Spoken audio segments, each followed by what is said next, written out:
Last month, a guy in Ohio sat down at a closing table to sign a mortgage, 30-year fix 6.6%. He asked the loan officer a simple question: who decided 6.6?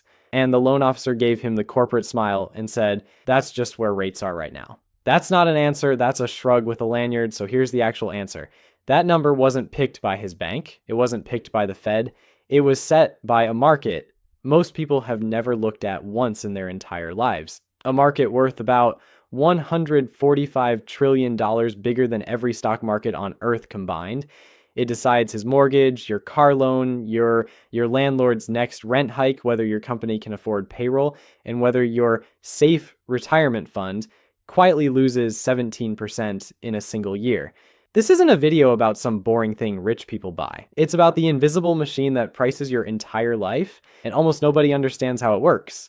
My name is Nick, and I've spent way too much time reading about a market that has all the personality of a tax form and twice the body count. If you've ever wondered why borrowing money got brutally expensive overnight, or why safe investments stopped being safe, hit subscribe, because by the end of this video, you'll understand money better than most people with finance degrees. That's not a compliment to you. It's an insult to finance degrees. Okay, let's start stupidly simple because everyone overcomplicates this. A bond is an IOU. That's it. Somebody needs money. A government, a company, occasionally a city that wants a new stadium. It absolutely does not need. And instead of going to a bank, they borrow it from investors. You hand over, say, $1,000. They promise two things: a fixed interest payment every year called the coupon, and your $1,000 back on a specific date called maturity. So when the US government runs a deficit, and spoiler, it always runs a deficit, it sells treasuries. When Apple wants cheap cash, it sells corporate bonds. When a company with shaky finances borrows, those are junk bonds, which Wall Street politely renamed high yield because junk doesn't look great in a brochure. Now here's the part that 90% of people get wrong, and it's the single most important idea in this entire video. Let's say you buy that $1,000 bond paying 2%, you get $20 a year, fine, boring, whatever. A year later, interest rates rise and brand new bonds, same $1,000, same borrower, now pay 5%, $50 a year. Question: who's buying your bond? You walk up to an investor and say, "Hey, want this thing that pays $20 a year?" And they say, "Why would I do that when the government is handing out $50 a year next door?" Your bond didn't change. It's still paying exactly what it promised, but it's now the financial equivalent of a used iPhone 11. It works fine. Nobody wants it at full price. The only way to sell it is to cut the price. You drop it until that fixed $20 payment works out to roughly 5% for whoever buys it, which means selling your $1,000 bond for somewhere in the 700s. You just lost a couple $100 on the safe investment. On paper, sure. But as we're about to see, on paper has ended careers, collapsed banks, and taken down at least one world leader. So here's the rule: tattoo it somewhere. When interest rates go up, existing bond prices go down. When rates fall, existing bonds go up. They sit on opposite ends of the same lever. Every disaster in the rest of this video, every single one, is just this rule operating at a bigger and bigger scale. And the first place it shows up is in a single number that quietly runs your entire financial life. If aliens landed tomorrow and asked to see the one number that controls Earth's economy, you wouldn't show them the Dow. You'd show them the yield on the 10-year US Treasury. Right now, it's sitting around 4.5%. And here's why you should care, even if you've never bought a bond and never plan to. When a bank writes you a mortgage, it doesn't invent the rate. It looks at the 10-year Treasury and asks itself one question: why would I lend money to a random human for 30 years when I could lend it to the US government risk-free at 4.5%? The answer is it wouldn't, unless you pay more. So the bank takes that Treasury yield, adds roughly 2 percentage points for the privilege of you being a regular person who might lose your job, and that's your mortgage rate. 10-year at 4.5%, mortgages at 6.6%. That's not a coincidence. That's not literally the formula, but it's the biggest input. Back in early 2021, the 10-year was sitting near 1%, and mortgages hit 2.65%, the lowest ever recorded. People borrowed like the money was expiring. Home prices jumped 19% in a single year, against a 50-year average of about 4%. Then the 10-year ripped higher, mortgages crossed 8% by late 2023, and the housing market basically froze mid-bite, like someone hit pause on a nature documentary. The bank didn't do that to you. The bond market did. And it doesn't stop at houses. Car loans, credit cards, student loan refinancing, the rate your city pays to build a school, the rate your employer. Not 1954, 1754. There were 13 colonies. We hadn't invented America yet, and bonds had never had a year that bad. The classic 60-40 retirement portfolio lost about 17% because for the first time since 1974, bonds didn't cushion the stock crash, they piled on. Millions of retirees opened their statements and discovered the safe sleeve of their portfolio was the thing bleeding. So were they lied to? Sort of. Here's the nuance nobody explained. Bonds protect you from one risk, the borrower not paying you back. The US government will always pay you back, but there are two other risks hiding in the fine print. Inflation, which quietly shrinks what those fixed payments can buy, and the big one, interest rate risk, which is everything we just covered. And there's a number that measures exactly how exposed you are. It's called duration, and it's the most useful concept you've never heard of. Rough translation, duration tells you how much your bond drops for every 1 point rise in rates. A fund with a duration of 6 loses about 6% when rates rise 1 point. A long-term treasury fund with a duration of 17 loses about 17% per point. And in 2022, rates rose more than 4 points. Suddenly, Grandma's bond fund is moving like a tech stock, except without the upside or the fun. Now, here's where it gets cinematic, because this exact same math, this one rule started taking down bigger and bigger targets. First a bank, then a country. Watch the dominoes. Domino 1, Silicon Valley Bank, March 2023. SVB took in a flood of deposits during the tech boom and parked over $91 billion of it in long-term bonds with an average duration around 6 years. Safe assets, remember? Then rates spiked, and by the rule you now know, those bonds silently lost more than $15 billion in value. The bank wasn't gambling on crypto or meme stocks, like it bought the most boring assets in existence at the worst possible time, funded by deposits that could leave instantly. When SVB sold part of the portfolio at a $1.8 billion loss and asked investors for fresh cash, depositors panicked and the bank went from fine to seized by regulators in about 48 hours. The 16th largest bank in America, killed by the used iPhone problem. Domino 2, the United Kingdom, September 2022.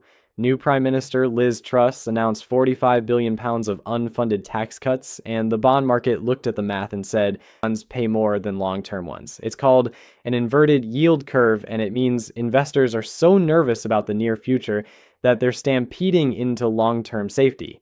Researchers at the Fed checked the track record. That signal has correctly called every US recession since 1955, with exactly one false alarm. 9 for 9 plus 1 mulligan in the 60s. Your horoscope wishes it had that hit rate. So while CNBC argues about vibes, the bond market just quietly raises its hand and says, trouble's coming, and it is almost always right. This is why political strategist James Carville said back in the 90s that he used to want to be reincarnated as the president or the pope. But now he'd come back as the bond market because you can intimidate everybody. He wasn't joking. And in a few minutes, I'll show you the bond market intimidating an entire country into firing its leader in 45 days. But first, we need to demolish the biggest lie in personal finance. Quick favor before the carnage. If this video is connecting dots for you, hit the like button. It's free, it takes a second, and it tells the algorithm that humans actually want to understand money. Okay, back to it. Here's what every financial advisor, every retirement brochure, every target date fund has told you for decades. Stocks are the risky part, bonds are the safe part. 60% stocks for growth, 40% bonds as your seatbelt. Then 2022 happened and the seatbelt strangled everybody. The Fed jacked rates from basically 0 to over 4% in 9 months to fight inflation. And remember our rule, rates up. Existing bond prices down on the most expensive military in human history. Interest is now the second biggest line item in the federal budget, behind only Social Security, and on the current path, it eventually takes first place. Imagine your credit card interest costing more than your rent, and your plan is to keep the card. The bond market noticed in May 2025, Moody's, the last major rating agency still giving America a perfect score, downgraded the US. For the first time in over a century, the United States doesn't hold a top credit rating anywhere. The country didn't change overnight. The math just stopped being ignorable. Debt around 100% of GDP and climbing, deficits near 6% of GDP in a year when nothing's even technically wrong, and the customer base is getting picky. Foreign investors used to hold over half of US Treasuries back in 2008. Today it's around 30%. China's holdings are the lowest since 2008. So Washington needs to borrow more than ever, exactly while its most reliable customers are slowly backing toward the exit. What does any business do when demand softens? It offers a better deal. In bonds, a better deal means higher yields. We even got a live demonstration. In April 2025, after a chaotic tariff announcement, investors started dumping treasuries. Yields spiked, and within days, the administration paused the tariffs, with the president admitting the bond market was getting, quote, a little queasy. Read that again. The policy of the world's most powerful government got reversed in under a week, not by Congress, not by voters, and by bond traders. So why should you, a person with a normal life, care about any of this? I guess because remember the formula. Your mortgage is the 10-year treasury plus 2. Every dollar of new debt, every downgrade, every nervous foreign investor puts a thumb on the scale that prices your house, your car, and your boss's payroll. The government's credit card bill is your interest rate, which raises the only question that actually matters. What are you supposed to do with all this? And including the person running a G7 country, Domino 3, the small one that says everything, Austria. In 2020, Austria sold a 100-year bond, matures in the year 2120, paying a coupon of 0.85%, and investors bought it enthusiastically. Why would anyone lock up money for a century at less than 1%? Because of where the world was at that moment. Roughly $18 trillion of bonds globally had negative yields. Investors were literally paying governments for the privilege of lending to them, the financial equivalent of tipping someone for borrowing your lawnmower. Next to that, Austria's 0.85% looked like a luxury product. Then rates normalized, the negative yield pile evaporated, and that century bond lost roughly 75% of its value from the peak. It's a rock-solid government that will absolutely pay every penny back in 2021 to the original buyer's great-grandchildren. Everyone in between owns a sovereign bond that performed like a meme stock without the Reddit memes, one rule. A portfolio, a bank, a pension system, a country, so you'd think, after all that, the biggest borrower on earth would be playing it careful right now about that. The single large 3-month treasury bills pay around 3.7%, money market funds pay around 4%, and the best high-yield savings accounts are right there with them. Same money, same safety, 8 times the interest. T-bills even come with a bonus. The interest is generally exempt from state income tax. Your bank is counting on you never watching a video like this one. Disappoint them. Second, know the difference between a bond and a bond fund, because it bit millions of people in 2022. If you buy an individual treasury and hold it to maturity, you get every payment plus your full principal back, guaranteed. Rates can do whatever they want. A bond fund never matures. It's a basket that's repriced every single day, which means when rates rise, the losses show up on your statement and just sit there. Neither one is wrong, but one of them can show you a minus sign on a safe investment, and you deserve to know which one you own before it happens. Third, check your duration. That number we talked about, it's listed right on your fund's fact sheet, and it's your honest risk label. Short duration, small swings. Long duration, you're making a bet on interest rates whether you meant to or not. The retirees who got crushed in 2022 weren't reckless. They just owned duration they didn't know they had.